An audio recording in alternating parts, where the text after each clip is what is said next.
que le philosophe est du côté des pensées minoritaires et non pas des pensées majoritaires. Alors, quand le socialisme devient majoritaire, il est contre. C'est ça, il est du côté des pensées d'opposition. Alors, on dit plutôt c'est inactuel, ça veut dire que c'est quelque chose qui est précisément d'actualité, mais qui va à l'encontre des conceptions que l'on applique dans l'actualité et qui est une critique de l'actualité, c'est ça. Donc c'est une critique chez Fourier. Il a critiqué le système des bourses, qui était un système de ruine générale pour l'économie, parce que ça subordonnait toute l'économie à la montée ou à la descente des actions, et que ça faisait qu'il y avait un système de toutes les valeurs de bourse qui conduisait à jeter les produits qui étaient en trop, à pratiquer une rareté artificielle de façon à faire enchérir les prix.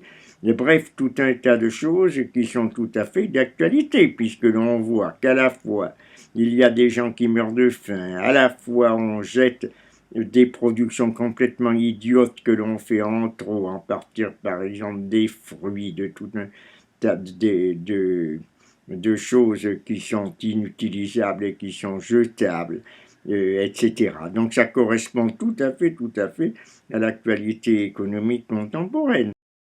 Ce qu'il y a, c'est que la pensée de Fourier n'a jamais constitué un système politique applicable. Il n'est pas possible d'en faire un parti, parce que elle concerne le détail de la vie quotidienne, elle concerne la transformation de tout à fait profonde de la forme sociale, l'abandon de la vie en ménage, l'abandon de l'éducation enfermée dans les familles ou de l'abandon de l'école, etc. Enfin, de tout un tas d'institutions dont on ne voit pas la transformation possible ou l'abandon possible, mais elle offre des idées directrices qui peuvent travailler toutefois à l'intérieur de ces institutions, même si on ne va pas jusqu'à les abandonner complètement. Il y a de différents systèmes qui se sont proposés, des systèmes dits sociaux, qui ensuite ont été appelés socialistes au début du XIXe siècle. Le mot de socialiste, d'ailleurs, est intervenu plus tard.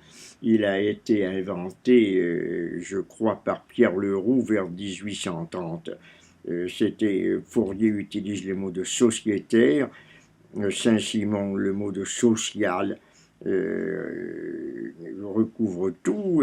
L'idée fondamentale qui est née dès après la Révolution française, c'est que l'on avait obtenu une révolution dans le domaine politique, c'est-à-dire remplacer la monarchie par la République, mais que l'on n'avait pas obtenu de transformation dans le domaine social et qu'au contraire on avait accentué les inégalités sociales, qu'on avait accentué la pauvreté tout en développant les richesses mais accaparées par un certain nombre d'individus, et que il fallait donc procéder en plus de la révolution politique à quelque chose qui était une révolution, une transformation profonde du côté des relations sociales, c'est-à-dire des relations de la production.